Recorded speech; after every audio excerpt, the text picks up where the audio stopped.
For more than 3,000 years, the same name has echoed through wars, prophecies, pilgrimages, and sacred texts: Jerusalem. A small city without a port, without major rivers, without the natural wealth of other ancient capitals.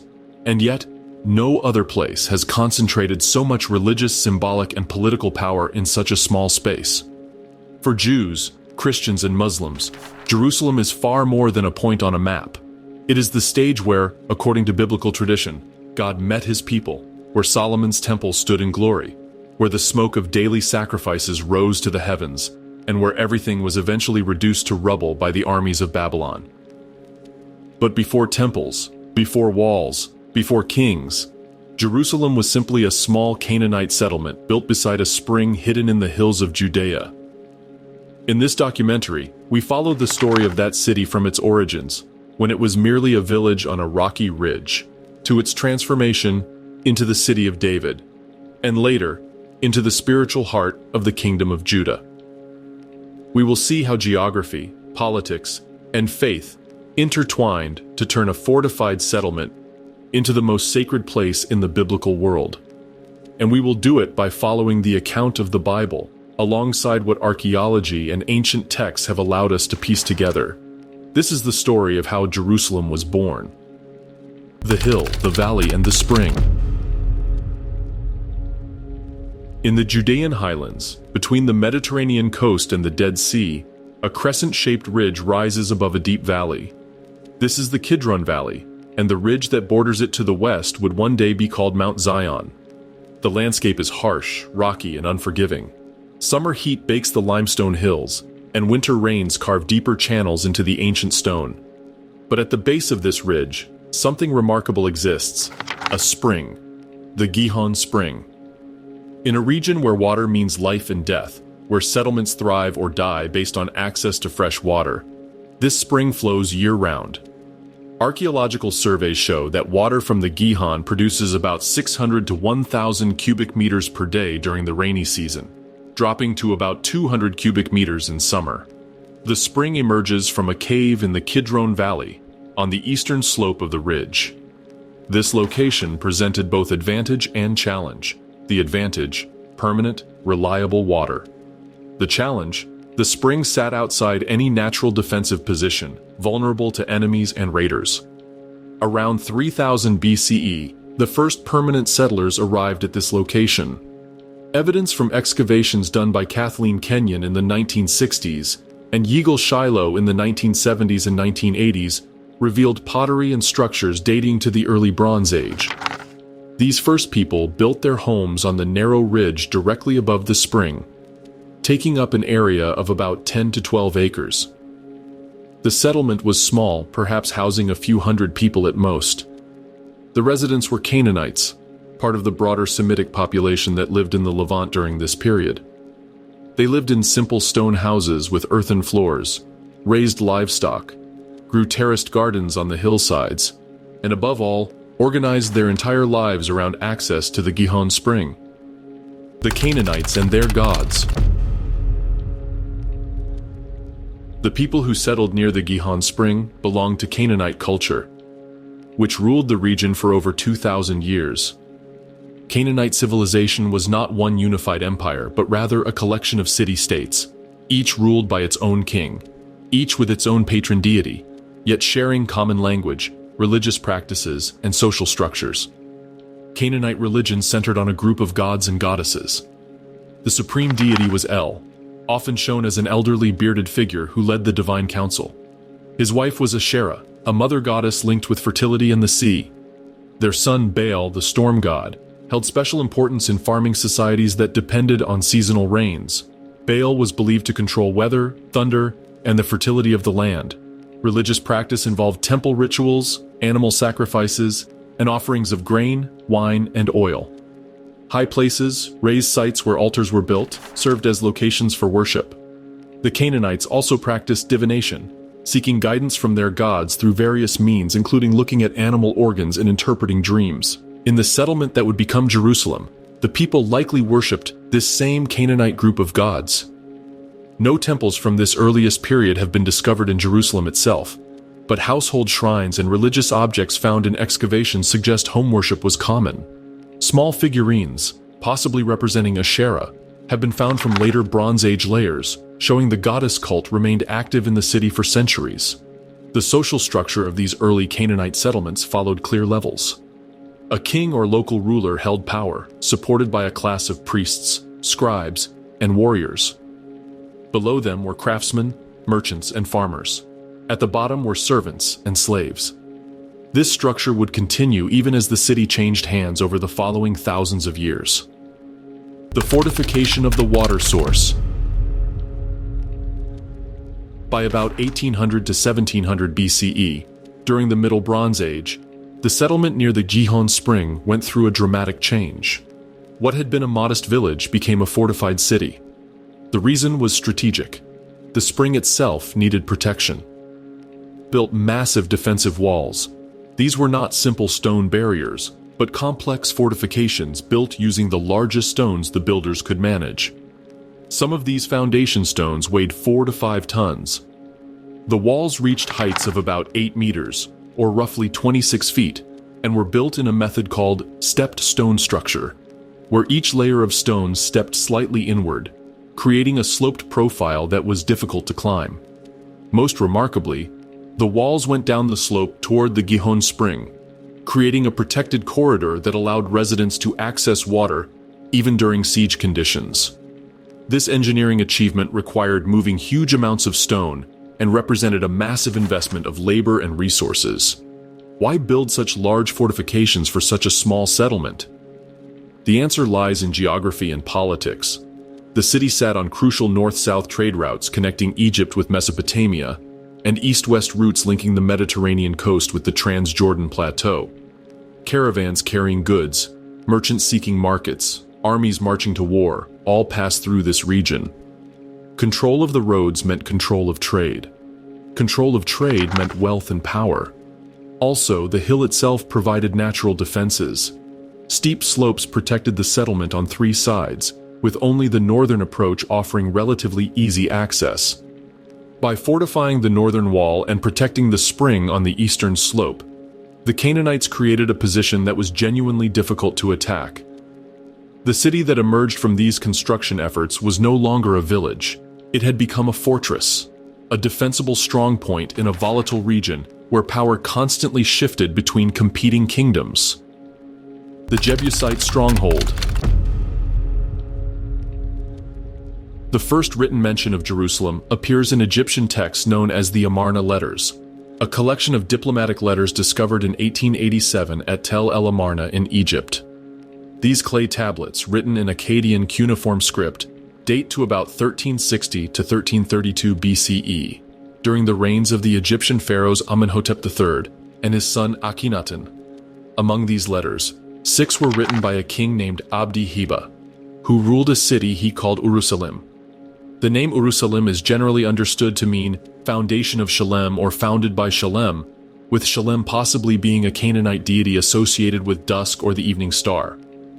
Some scholars also translate it as City of Peace, though this interpretation remains debated.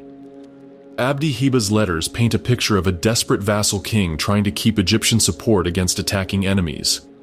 He repeatedly complained about groups called the Habiru, possibly nomadic raiders or displaced peoples, who were attacking Egyptian territories in Canaan. He accused neighboring rulers of betrayal and begged for Egyptian military help. One letter states, "The king, my lord, has no lands left. The Habiru are capturing the fortresses of the king. Not a single governor remains to the king, my lord. All are lost." Another pleads, "May the king send troops. If no troops come this year, all the lands of the king, my lord, will be lost." These letters reveal several important facts about Jerusalem in the late Bronze Age. First, the city was part of Egypt's area of influence, though Egyptian control was weak and often in name only. Second, Jerusalem was significant enough to have a king who communicated directly with Pharaoh. Third, the city was under pressure from outside forces and struggling to keep its position. The strategic importance of Jerusalem lay in its location. It controlled access to the central hill country and served as a buffer between the coastal plains. Where Egyptian influence was stronger, and the highlands, where Egyptian authority was weak. Losing Jerusalem would mean losing control of the interior, which would threaten Egypt's entire position in Canaan.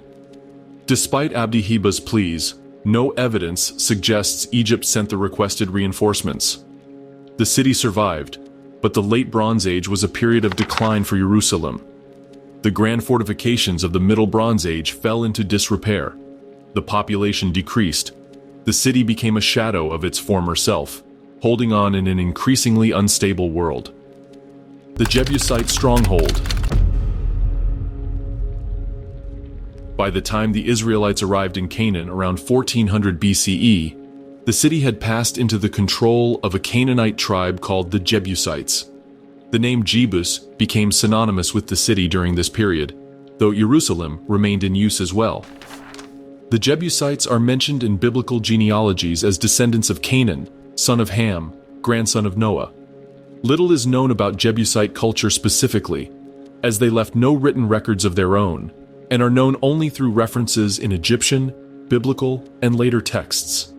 They appear to have been thoroughly Canaanite in religion and customs, worshipping the same gods and following the same social structures as other Canaanite peoples. What made Jebus formidable was not its size but its defenses. The city remained modest, probably housing no more than 1,500 to 2,000 people. Its natural position and fortifications made it very difficult to capture. The Jebusites had kept and improved the water system, building Warren's Shaft, named after its modern discoverer Charles Warren, though its date of building remains disputed among archaeologists. This shaft was an engineering marvel for its time. It had a horizontal tunnel cut through bedrock from inside the city walls, leading to a vertical shaft that went down about 13 meters to reach a pool fed by the Gihon Spring. Residents could lower buckets down the shaft to draw water without ever leaving the protection of the city walls. When Joshua led the Israelite conquest of Canaan, the book of Joshua records that he defeated a coalition of 5 Amorite kings, including Adonizedek, king of Jerusalem. Joshua 10:1-27 describes this battle. However, the city itself was not captured.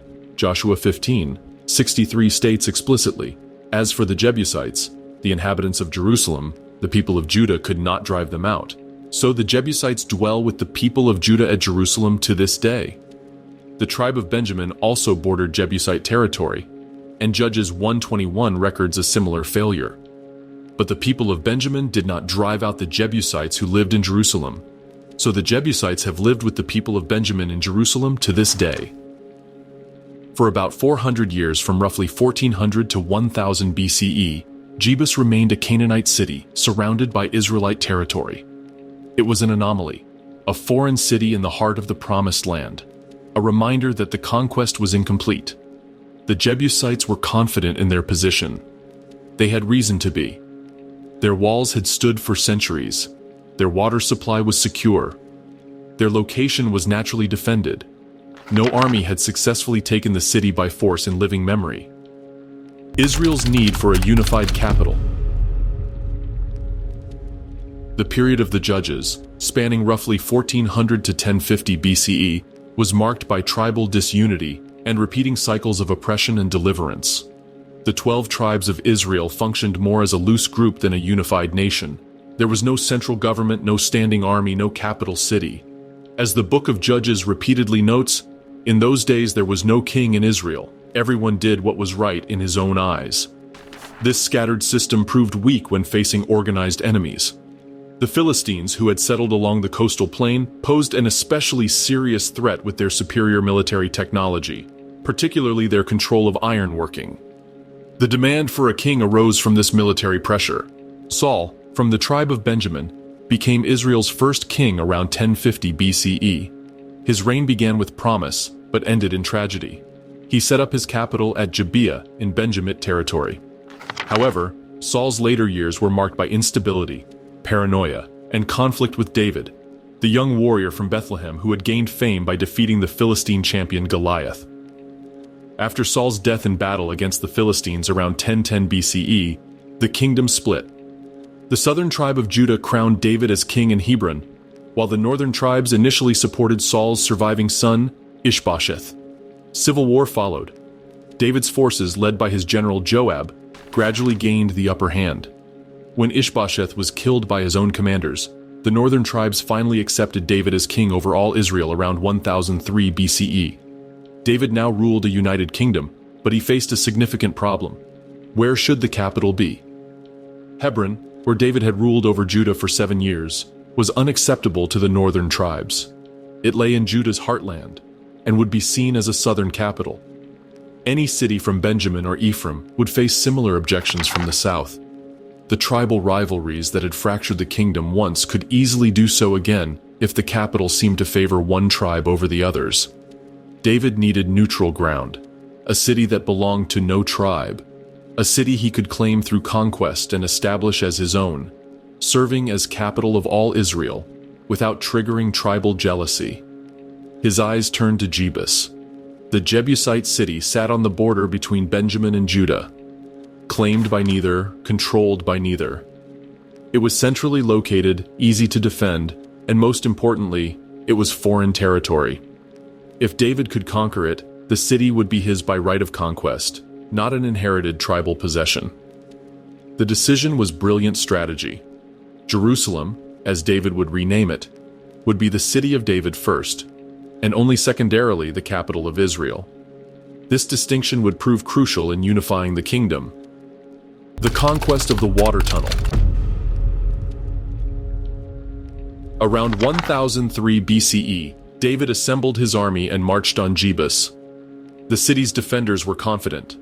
2 Samuel 5:6 records their taunt. "You will not come in here, but the blind and the lame will ward you off." The meaning was clear. Even the weakest defenders could hold this city against David's forces. They had good reason for confidence. The walls were strong. The approaches were steep. The water supply was secure. Every previous attempt to take the city had failed. The Jebusites believed their fortress was impregnable. David believed otherwise. He had spent years as an outlaw, fleeing from Saul, hiding in caves and wilderness areas throughout Judah. He knew the land intimately. He understood terrain, defensive positions, and most importantly, he knew how to find weaknesses others missed. David studied the city and noticed the water system. The shaft and tunnel that gave the Jebusites access to the Gihon spring might also provide access to the city itself. If his men could enter the tunnel from outside, climb up the vertical shaft, and emerge inside the walls, they could open the gates for the main force. The plan was dangerous. The shaft was narrow, perhaps 3 feet across at most. A man would have to climb vertically through total darkness, using only the handholds and footholds the Jebusites had carved to haul up water buckets. If discovered halfway up, the climbers would be trapped, easy targets for defenders pouring boiling water or dropping stones down the shaft.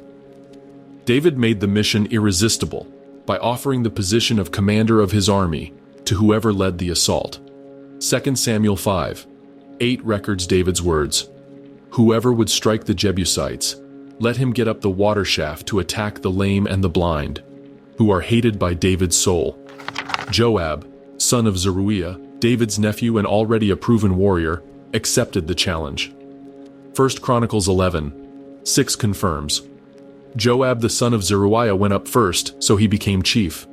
The assault came at night. Joab and a select group of warriors entered the water tunnel from the Gihon spring. They climbed through the horizontal passage, then began the ascent up the vertical shaft. Stone by stone, handhold by handhold, they climbed in darkness through the narrow space. They reached the top undetected. Coming out inside the city walls, they moved swiftly and silently to the gates. The gates opened. David's main force poured in. The battle was swift and decisive. The Jebusite king, realizing the city was lost, surrendered. After 400 years, the Canaanite city had fallen. The conquest was complete. David renamed the city Jerusalem, and the biblical text begins referring to it as the City of David. Building the City of David. David's first priority was securing his new capital. He expanded and strengthened the fortifications, particularly on the vulnerable northern side. 2 Samuel 5:9 states, "And David lived in the stronghold and called it the City of David." and David built the city all around from the Millo inward. The Millo, mentioned several times in biblical accounts, appears to have been a system of terraces or supporting structure on the eastern slope, possibly reinforcing the stepped stone structure protecting the approach to the Gihon spring. Archaeological excavations have revealed massive stone structures in this area that may correspond to the biblical Millo. David also constructed a palace for himself. He made a treaty with Hiram, king of Tyre, who supplied cedar wood from the famous Lebanese forests and sent craftsmen skilled in stonework and carpentry. 1 Chronicles 14:1 records, "And Hiram, king of Tyre, sent messengers to David and cedar trees, also masons and carpenters to build a house for him." The presence of Tyrian craftsmen and materials showed David's growing wealth and international connections. Tyre was a major Phoenician city-state known for its sea trade and skilled workers. The cedar of Lebanon was prized throughout the ancient world for its quality, durability, and pleasant scent. Using such materials announced that Jerusalem was no longer a minor fortress, but a royal capital. The city began to expand. What had been a small Jebusite town housing perhaps 2,000 people began to grow as administrators, soldiers, craftsmen, and merchants moved to the new capital. The city spread northward from the original ridge, onto the higher ground that would later be called the Temple Mount. David's conquest of surrounding regions brought wealth into Jerusalem. 2 Samuel 8 records victories over the Philistines, Moabites, Arameans, Edomites, and Ammonites. Tribute flowed into the capital. Gold, silver, bronze, and iron accumulated in the royal treasury. Jerusalem became not just a political capital but an economic hub. Yet David understood that political power alone would not fully unite the tribes. Israel's identity was basically religious. The people saw themselves as the nation chosen by Yahweh, the God who had delivered them from Egypt and given them this land. Any capital that hoped to truly unite the nation needed to be a religious center as well. The Ark comes to Jerusalem. The Ark of the Covenant represented the presence of God with Israel. This gold-covered wooden chest, constructed according to precise specifications given to Moses at Mount Sinai, contained the stone tablets of the Ten Commandments, a jar of manna from the wilderness, and Aaron's staff that had budded. Above it, 2 golden cherubim faced each other with outstretched wings, and between these cherubim, the glory of God was believed to dwell. The Ark had traveled with Israel through the wilderness, had crossed the Jordan River into the Promised Land, and had been present at the conquest of Jericho. But its history since then had been troubled. The Philistines had captured it during a battle at Ebenezer around 1070 BCE, only to return it after 7 months when plagues struck their cities.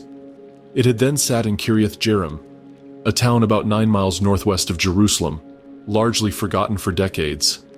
David determined to bring the Ark to Jerusalem. This was more than religious sentiment. By bringing the Ark to his new capital, David would make Jerusalem the religious center of Israel, the place where God's presence dwelt, the destination for pilgrimage and worship. The city would become sacred in a way no political decree could accomplish. The first attempt to transport the Ark ended in disaster. David assembled 30,000 chosen men of Israel and set out for Kiriath Jearim. They placed the Ark on a new cart pulled by oxen, as the Philistines had done when returning it. But this violated the law of Moses, which specified that the Ark must be carried on poles by Levites. As the procession traveled toward Jerusalem, with David and all Israel celebrating with songs and musical instruments, the oxen stumbled. A man named Uzzah reached out to steady the Ark, and he died instantly. David was angry and afraid. He stopped the procession and left the Ark at the house of Obed-Edom the Gittite. 3 months later, hearing that God had blessed Obed-Edom's household because of the Ark's presence, David tried again. This time he followed the proper procedure. Levites carried the Ark on poles. Every 6 steps they stopped, and David sacrificed oxen and fattened animals. The entire journey from Obed-Edom's house to Jerusalem became an extended act of worship. 2 Samuel 6:14-15 describes the scene. And David danced before the Lord with all his might, and David was wearing a linen ephod. So David and all the house of Israel brought up the ark of the Lord with shouting and with the sound of the horn. David's dancing was so energetic and uninhibited that Michal, his wife and Saul's daughter, watching from a window, despised him in her heart for what she considered undignified behavior for a king. But David's response reveals his understanding of what was happening. I will celebrate before the Lord. I will become even more undignified than this, and I will be humiliated in my own eyes. The ark was placed in a tent David had prepared for it in Jerusalem. From that moment, Jerusalem became more than the city of David. It became the city of God, the place where the Lord had chosen to put his name, the center of Israelite worship. David organized priests and Levites for continual worship before the ark. He appointed musicians and singers. He established regular sacrifices. The tent in Jerusalem became the focal point of Israel's religious life. The site for the temple. David wanted to build a permanent house for God, a temple to replace the portable tent that housed the ark. He spoke to Nathan the prophet about his desire. See now, I dwell in a house of cedar, but the ark of God dwells in a tent. Nathan's initial response was encouraging. But that night God spoke to Nathan with a different message. God reminded David that he had never requested a house, that he had been content with a tent throughout Israel's history. Then God made a remarkable promise. David would not build a house for God, but God would build a house, a dynasty, for David. The promise in 2 Samuel 7:12-16 became foundational to Israel's hope. When your days are fulfilled and you lie down with your fathers, I will raise up your offspring after you, who shall come from your body, and I will establish his kingdom. He shall build a house for my name, and I will establish the throne of his kingdom forever. I will be to him a father, and he shall be to me a son. When he commits iniquity, I will discipline him with the rod of men, with the stripes of the sons of men, but my steadfast love will not depart from him, as I took it from Saul, whom I put away from before you. And your house and your kingdom shall be made sure forever before me. Your throne shall be established forever. David accepted this.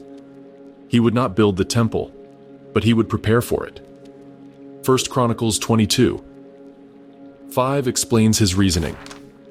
David said, Solomon my son is young and inexperienced, and the house that is to be built for the Lord must be exceedingly magnificent, of fame and glory throughout all lands. I will therefore make preparation for it. So David provided materials in great quantity before his death.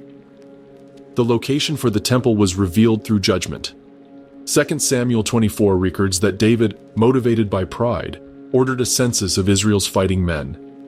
This displeased God, who sent the prophet Gad to David with a choice of 3 punishments: 3 years of famine, 3 months of fleeing from enemies, or 3 days of plague. David chose the plague, reasoning that falling into God's hands was better than falling into human hands. A plague struck Israel, killing 70,000 men. As the destroying angel approached Jerusalem, David saw him standing over the threshing floor of Araunah the Jebusite, located on the ridge north of the city of David. God commanded David, through the prophet Gad, to build an altar on Araunah's threshing floor. David went to Araunah and asked to purchase the site. Araunah, recognizing the king, offered to give the threshing floor, the oxen, and the wood for free. But David refused. I will not offer burnt offerings to the Lord my God that cost me nothing. David paid 600 shekels of gold, approximately 15 pounds of gold, for the threshing floor in the surrounding area. He built an altar, offered sacrifices, and the plague stopped. More than that, God revealed to David that this was the site where the temple must be built. This location, Mount Moriah, connected Jerusalem to the ancient story of Abraham. Genesis 22 records that God had commanded Abraham to sacrifice his son Isaac on a mountain in the land of Moriah. Jewish tradition had long identified this as the same mountain, the same site where Abraham had raised his knife before God provided a ram as substitute. Now, 1,000 years after Abraham, on that same mountain, David had offered sacrifice and God had stayed judgment. The threshing floor became sacred ground, the designated location for the temple that would define Jerusalem for the next 1,000 years. Solomon builds the temple. David died around 970 BCE after reigning 40 years, 7 in Hebron and 33 in Jerusalem. His son Solomon inherited a united kingdom, a full treasury, stockpiled building materials, and detailed plans for the temple. 1 Kings 6:1 dates the beginning of construction precisely. In the 480th year after the people of Israel came out of the land of Egypt, in the 4th year of Solomon's reign over Israel, in the month of Ziv, which is the 2nd month, he began to build the house of the Lord. The temple was built on Mount Moriah, at the threshing floor David had purchased. The site sat on the ridge just north of the city of David, at a higher elevation, visible from all directions. Before construction could begin, extensive site preparation was necessary. The summit of the ridge had to be leveled and expanded to create a platform large enough for the temple complex. Solomon continued his father's treaty with Hiram, king of Tyre. 1 Kings 5 records the details. Hiram would supply cedar and cypress logs from Lebanon, which would be floated as rafts down the Mediterranean coast to Joppa, then transported overland to Jerusalem. In exchange, Solomon would provide wheat and oil. Hiram also sent skilled workers, including a bronze craftsman named Huram, whose mother was from the tribe of Naphtali, and whose father was a man of Tyre. Solomon conscripted a labor force of 30,000 men from Israel, sending them to Lebanon in shifts of 10,000 per month. He also employed 70,000 burden bearers and 80,000 stonecutters in the hill country. 1 Kings 5:18 notes, "So Solomon's builders and Hiram's builders and the men of Gebal did the cutting and prepared the timber and the stone to build the house. The stone came from quarries beneath Jerusalem itself. These limestone quarries, known as Solomon's Quarries or Zedekiah's Cave, can still be visited today. They extend under the old city for hundreds of feet. The method of quarrying involved finding natural cracks in the rock, driving in wooden wedges, soaking the wedges with water, and allowing the expanding wood to split enormous blocks free from the bedrock. Each stone was completely dressed and finished in the quarry before being brought to the temple site. 1 Kings 6:7 specifically mentions this. When the house was built, it was with stone prepared at the quarry, so that neither hammer nor axe nor any tool of iron was heard in the house while it was being built. The temple itself was relatively modest in size. The main building measured 60 cubits long, 20 cubits wide, and 30 cubits high, which translates to approximately 90 feet by 30 feet by 45 feet.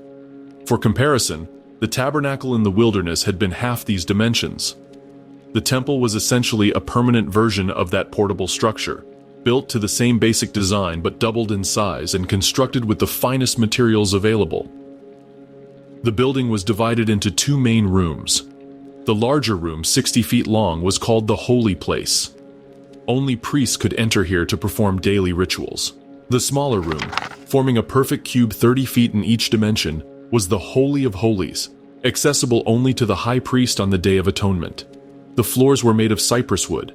The walls were paneled with cedar carved with gourds, open flowers, palm trees, and cherubim. Then everything, walls and floor and ceiling, was overlaid with gold. The biblical account emphasizes this repeatedly. The entire interior of the temple gleamed with gold. In the Holy of Holies, Solomon placed two enormous cherubim carved from olive wood. Each cherub stood 15 feet tall with a wingspan of 15 feet. When positioned side by side, their outer wings touched the walls while their inner wings met at the center, creating a protective canopy over the Ark of the Covenant, which would rest beneath them. In front of the temple entrance stood two bronze pillars, each approximately 27 feet tall. These were named Jachin and Boaz. They served no structural purpose, but stood as declarations of God's character and promises. The courtyard contained two major bronze works.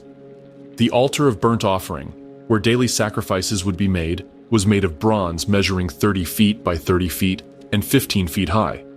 Next to it stood the most remarkable piece, a bronze basin called the Sea, measuring 15 feet in diameter and 7.5 feet high, with a capacity of about 12,000 gallons. This enormous basin rested on the backs of 12 bronze oxen arranged in groups of 3, facing the 4 cardinal directions. The bronze work was cast in the Jordan Valley between Succoth and Zarethan, where the clay was ideal for such massive castings. The amount of bronze used was staggering. 1 Kings 7:47 notes that Solomon did not even weigh the bronze because there was so much of it. The construction took 7 years. When it was finished around 960 BCE, the temple stood as one of the architectural wonders of the ancient world. But its significance was not primarily architectural. This building represented something unprecedented, a permanent house for the God of Israel in the city he had chosen. The glory fills the temple. Solomon assembled all the elders of Israel, all the tribal heads, and the leaders of families for the dedication. The ceremony took place during the Feast of Tabernacles, in the 7th month, when Israelites from across the kingdom had already gathered in Jerusalem for the festival. The priests and Levites brought the Ark of the Covenant from the city of David up to the temple. 1 Kings 8:3-6 describes the procession. And all the elders of Israel came, and the priests took up the ark, and they brought up the ark of the Lord, the tent of meeting, and all the holy vessels that were in the tent. The priests and the Levites brought them up. And King Solomon and all the congregation of Israel, who had assembled before him, were with him before the ark, sacrificing so many sheep and oxen that they could not be counted or numbered. Then the priests brought the ark of the covenant of the Lord to its place in the inner sanctuary of the house, in the most holy place, underneath the wings of the cherubim. As the priests came out of the holy place, something extraordinary occurred. 1 Kings 8:10, 11 records. And when the priests came out of the holy place, a cloud filled the house of the Lord, so that the priests could not stand to minister because of the cloud. For the glory of the Lord filled the house of the Lord. This cloud was the visible manifestation of God's presence. The same cloud that had led Israel through the wilderness, the same cloud that had filled the tabernacle when Moses completed it. Now it filled Solomon's temple, confirming that God had accepted this house and chosen to dwell here among his people. Solomon stood before the altar, in front of the entire assembly, and spread his hands toward heaven. His prayer is recorded at length in 1 Kings 8. He acknowledged that God does not actually need a physical dwelling. But will God indeed dwell on the earth? Behold, heaven and even the highest heaven cannot contain you. How much less this house that I have built? Yet he understood the temple's purpose as a meeting place, a point of connection between heaven and earth. He prayed that God would hear prayers offered toward this place. He prayed for Israel when they sinned and needed forgiveness. He prayed for foreigners who would come from distant lands because of God's great name. He prayed for the city itself. If your people go out to battle against their enemy, by whatever way you shall send them, and they pray to the Lord toward the city that you have chosen, and the house that I have built for your name, then hear in heaven their prayer and their supplication, and maintain their cause. When Solomon finished praying, fire came down from heaven and consumed the burnt offering and sacrifices. The glory of the Lord filled the temple again. All the people saw it and fell on their faces on the pavement, worshiping and praising God. The celebration lasted 7 days. Solomon sacrificed 22,000 oxen and 120,000 sheep. The regular bronze altar could not accommodate all these offerings, so Solomon consecrated the middle of the courtyard to handle the overflow. It was abundance beyond measure, joy overflowing, a declaration that this was no ordinary building but the house of God. The temple established Jerusalem's identity for the next 4 centuries. Every morning and evening, priests offered sacrifices on the bronze altar. Smoke rose continually from the Temple Mount, visible throughout the city and the surrounding hills. 3 times each year, during Passover, Pentecost, and the Feast of Tabernacles, Israelite men from across the kingdom made pilgrimages to Jerusalem to worship at the temple. The city grew in wealth and prestige. 1 Kings 10 describes the visit of the Queen of Sheba, who came from southern Arabia to see Solomon's wisdom and wealth. She brought gifts of gold, spices, and precious stones. When she saw the temple, Solomon's palace, his officials, and the burnt offerings he made at the house of the Lord, she was overwhelmed. "The report was true that I heard in my own land of your words and of your wisdom," she declared. "But I did not believe the reports until I came and my own eyes had seen it. And behold, the half was not told me. Your wisdom and prosperity surpassed the report that I heard." Jerusalem had become known throughout the ancient world. From a Jebusite fortress of perhaps 2,000 inhabitants, it had grown into a capital city housing tens of thousands, a center of worship attracting pilgrims from across Israel, and a royal court visited by foreign dignitaries bearing tribute. Division and decline. Solomon's reign, for all its glory, contained seeds of future disaster. He taxed the people heavily to support his building projects and maintain his court. He conscripted forced labor. He married foreign wives who brought their gods with them, and in his old age, Solomon built high places for these foreign deities. 1 Kings 11:4 records the spiritual decline. For when Solomon was old, his wives turned away his heart after other gods, and his heart was not wholly true to the Lord his God, as was the heart of David his father. For Solomon went after Ashtoreth, the goddess of the Sidonians, and after Milcom, the abomination of the Ammonites. So Solomon did what was evil in the sight of the Lord, and did not wholly follow the Lord, as David his father had done. Then Solomon built a high place for Chemosh, the abomination of Moab, and for Molech, the abomination of the Ammonites, on the mountain east of Jerusalem. God's judgment came through the prophet Ahijah, who told Jeroboam, one of Solomon's officials, that God would tear the kingdom from Solomon's son and give 10 tribes to Jeroboam. Only one tribe, Judah, would remain with Solomon's house for the sake of David and for the sake of Jerusalem. Solomon died around 930 BCE. His son Rehoboam inherited the throne, but immediately alienated the northern tribes by refusing to lighten the heavy burdens Solomon had imposed. The northern tribes rebelled and crowned Jeroboam as their king. The United Kingdom David and Solomon had built fractured into two separate nations: Israel in the north with its capital eventually at Samaria, and Judah in the south with Jerusalem remaining its capital. This division had immediate consequences for Jerusalem. The city's status as capital of all Israel was lost. Its population and wealth decreased.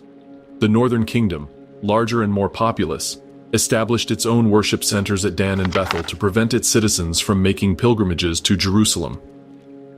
Just 5 years after Solomon's death, around 925 BCE, Egyptian pharaoh Shishak invaded Judah. 1 Kings 14:25-26 records. In the 5th year of King Rehoboam, Shishak, king of Egypt, came up against Jerusalem. He took away the treasures of the house of the Lord and the treasures of the king's house. He took away everything. He also took away all the shields of gold that Solomon had made. The golden age had ended. Jerusalem remained the capital of Judah and the site of the temple, but it had become the capital of a minor kingdom, constantly threatened by larger powers. Egypt to the south, Aram to the north, and Assyria rising in the east would all impact Jerusalem's fate over the following centuries. Siege and survival. For 2 centuries after the division, Jerusalem experienced alternating periods of reform and apostasy, strength and weakness, faithfulness and idolatry.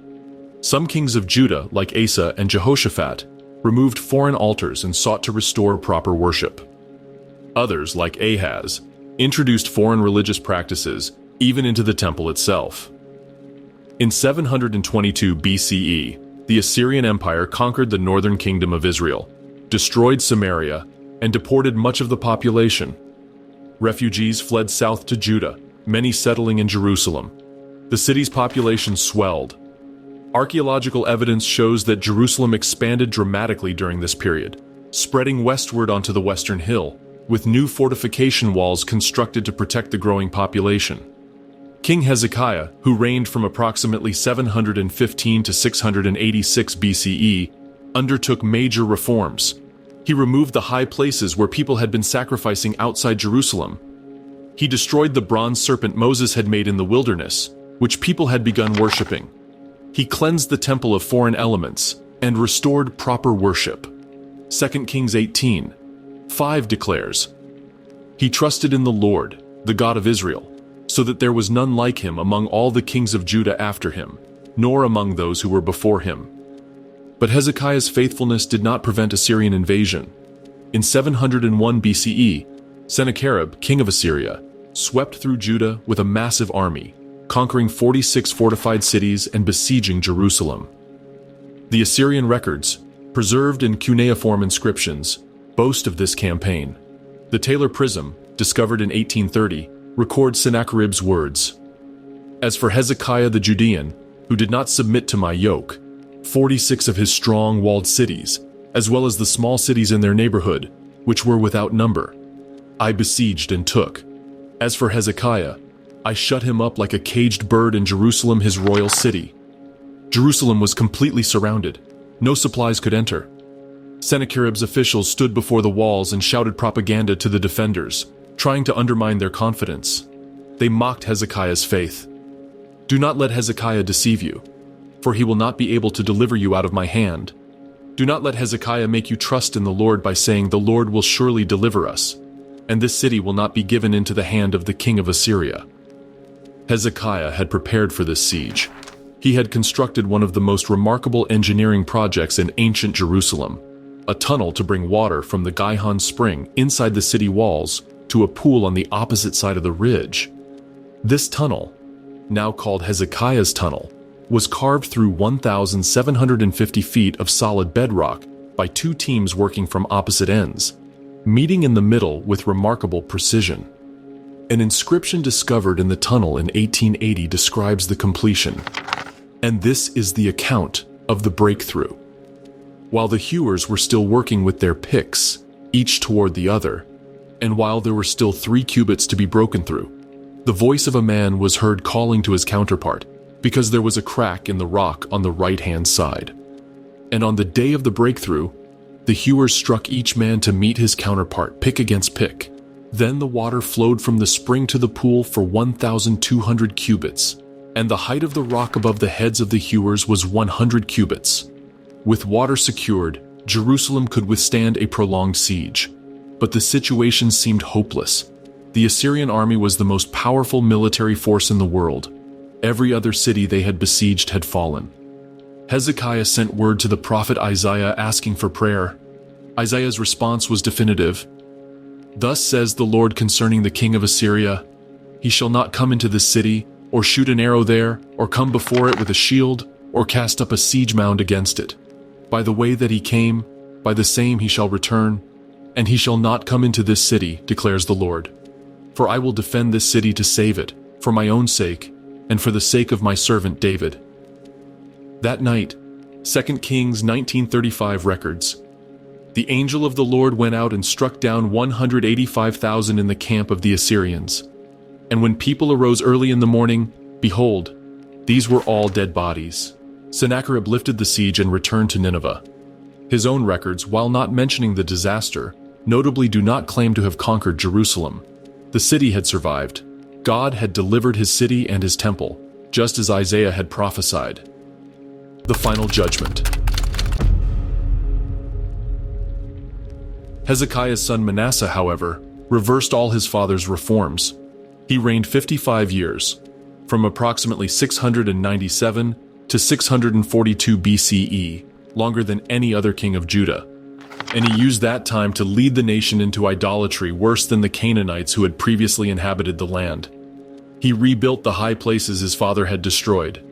He erected altars to Baal and made an Asherah pole. He built altars to foreign gods inside the temple itself, in the courts of the house of the Lord. He practiced divination and consulted mediums and spiritists. 2 Kings 21:16 adds, Moreover, Manasseh shed so much innocent blood that he filled Jerusalem from end to end. His son Ammon continued these practices but reigned only 2 years before being assassinated. Ammon's son Josiah became king at age 8 in 640 BCE. When Josiah was 26, during renovations of the temple, the high priest Hilkiah discovered a scroll containing the Book of the Law, probably the Book of Deuteronomy, which had been lost during the years of apostasy. When the scroll was read to Josiah, he tore his clothes in distress, recognizing how far Judah had strayed from God's commands.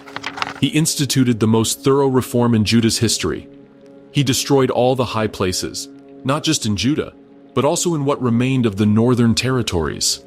He removed all the idolatrous priests.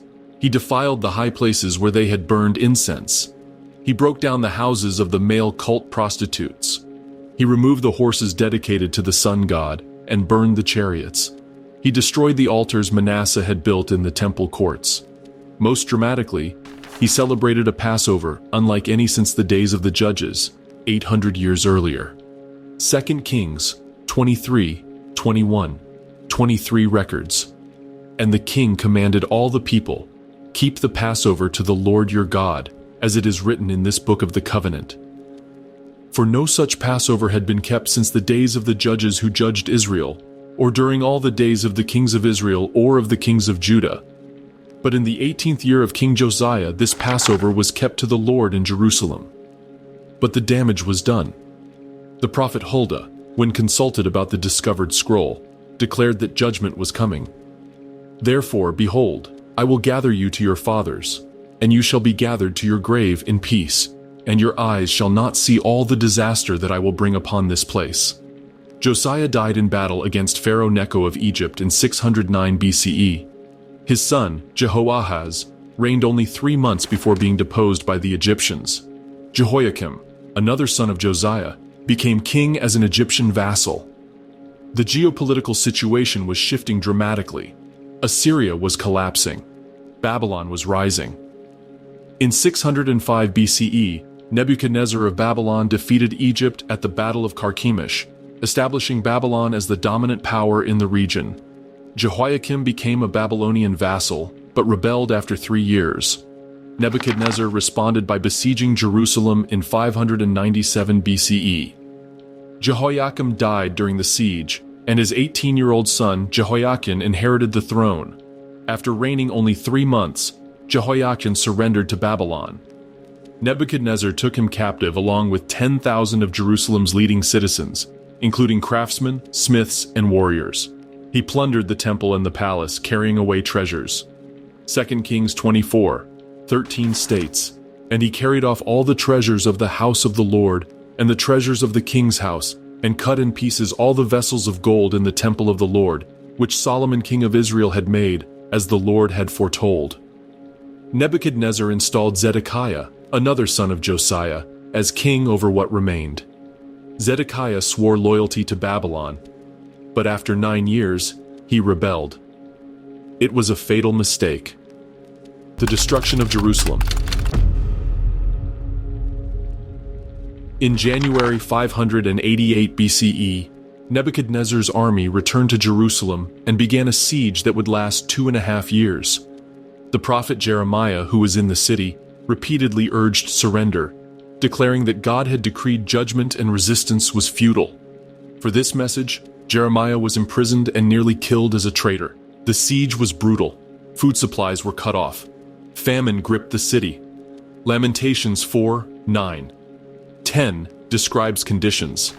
Happier were the victims of the sword than the victims of hunger, who wasted away, pierced by lack of the fruits of the field.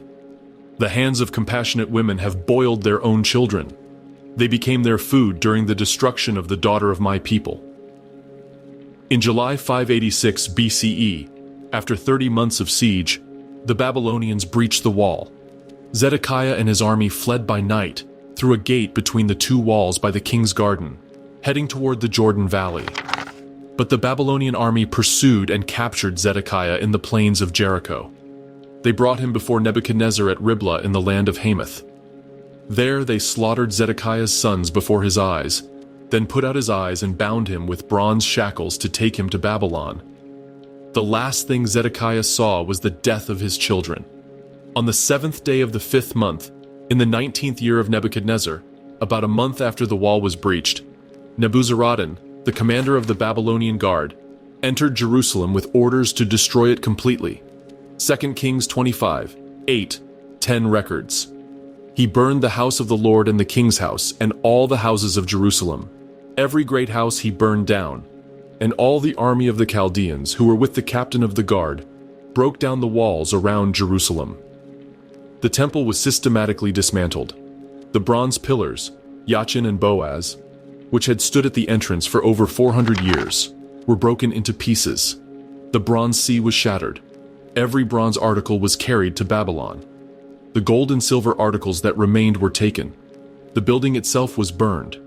The fire consumed the cedar paneling, the carved decorations, everything that could burn. The destruction was total. The palace was burned. The houses of the wealthy were burned. The fortification walls, which had protected the city since David's time, were torn down. Jerusalem, which had stood for 1,000 years, which had been the city of David and the site of God's temple, was reduced to rubble. The population was dealt with according to Babylonian policy. The poor farmers were left to work the land.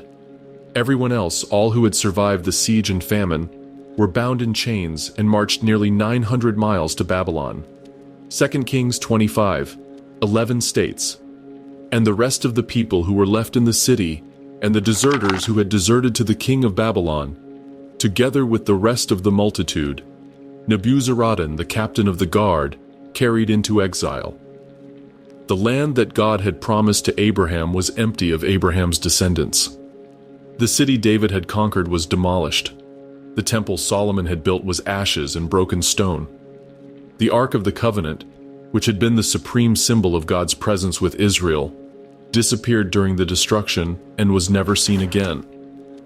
The biblical narrative of Jerusalem as a living city ends here. 420 years after Solomon dedicated the temple, 386 years after the kingdom divided, and 417 years after David conquered the Jebusite fortress, Jerusalem ceased to exist as anything more than a burned ruin. Exile and memory. The Jewish exiles in Babylon did not forget Jerusalem. How could they? The city represented everything they had been. Their identity was bound to that place in ways that transcended mere geography. Psalm 137 captures their grief. "By the waters of Babylon, there we sat down and wept, when we remembered Zion. On the willows there we hung up our lyres, for there our captors required of us songs, and our tormentors mirth, saying, 'Sing us one of the songs of Zion.' How shall we sing the Lord's song in a foreign land? If I forget you, O Jerusalem, let my right hand forget its skill. Let my tongue stick to the roof of my mouth, if I do not remember you, if I do not set Jerusalem above my highest joy." The prophets who had warned of judgment now spoke of restoration. Jeremiah had written a letter to the exiles telling them to settle in Babylon, build houses, plant gardens, and pray for the city where they lived. But he also promised, "For thus says the Lord, when 70 years are completed for Babylon, I will visit you, and I will fulfill to you my promise and bring you back to this place." Ezekiel, who was among the exiles, received visions of Jerusalem's fall and of its future restoration. He saw the glory of God departing from the temple before its destruction, but he also saw visions of a new temple, a restored city, and a river flowing from the temple bringing life wherever it went. Isaiah's prophecies, recorded before the exile, were preserved and cherished by the exiles. He had written of a day when Jerusalem would be rebuilt, when people from all nations would come to the mountain of the Lord's house, when God would restore his people and his city. 70 years. That was the prophesied length of exile. For those taken in the first deportation in 605 BCE, most did not live to see its end. For those taken in 597, fewer still. For those marched away in 586, only the children and young people would survive to return. But the promise stood. God had judged his people and his city, but he had not abandoned them. The covenant made with Abraham, renewed with David, sealed at the dedication of Solomon's temple, that covenant remained in force. Jerusalem would rise again. The story of Jerusalem's birth, from a Canaanite settlement around a spring to the city of David, to the site of God's temple, ends with destruction. But the biblical narrative makes clear this was not the end. The physical Jerusalem was in ruins, but the idea of Jerusalem, the promise of Jerusalem, the destiny of Jerusalem continued to live in the hearts of the exiles and in the prophetic word that had been spoken over the city. When the time came, as the prophets had declared, a remnant would return. They would rebuild the walls. They would reconstruct the temple. Jerusalem would be born again, not as grand as it had been under Solomon, but still standing, still sacred, still the city where God had chosen to put his name. This is the history of Jerusalem's birth according to the Bible. From a Canaanite city called Jerusalem to the Jebusite fortress of Jebus, conquered by David and transformed into the city of David, crowned with Solomon's temple on Mount Moriah, standing for over 4 centuries as the capital and spiritual center of God's people, until judgment came and the city fell to Babylon. The story is one of geography and strategy, of conquest and construction, of faith and faithlessness, of glory and destruction. It is the story of how a small settlement around a spring became the most sacred place in the biblical world, not through its own greatness, but because God chose it, dwelt there, and bound his promises to it.